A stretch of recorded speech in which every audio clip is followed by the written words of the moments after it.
Welcome to Samba Samba. Enjoy the video. You begin by collecting essentials and taking one decisive step: reboot the modem and router. Why this first? Power cycling clears cached errors and forces reauthentication with your ISP. Once done, check indicator lights and confirm the router broadcasts the expected SSID. If lights are abnormal, note which ones. This guides the next step. Make sure you're logged into your admin interface with credentials.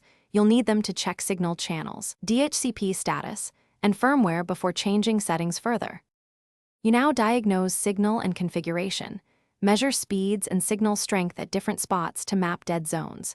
This reveals whether the issue is interference, range, or configuration. Then inspect Wi-Fi channels. Crowded channels cause packet loss. Switching reduces contention. Also verify DHCP lease table to catch IP conflicts, and confirm firmware is current because fixes often address stability. If speeds are fine at the router but poor elsewhere, plan placement changes or add an access point. Take notes for the final fixes. You finish by applying targeted fixes.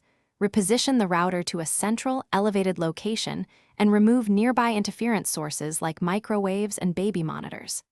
Configure secure WPA2 or WPA3 settings and prefer 5 GHz for devices close by, reserving 4 GHz for long range. Make sure Co-S and parental controls aren't throttling devices.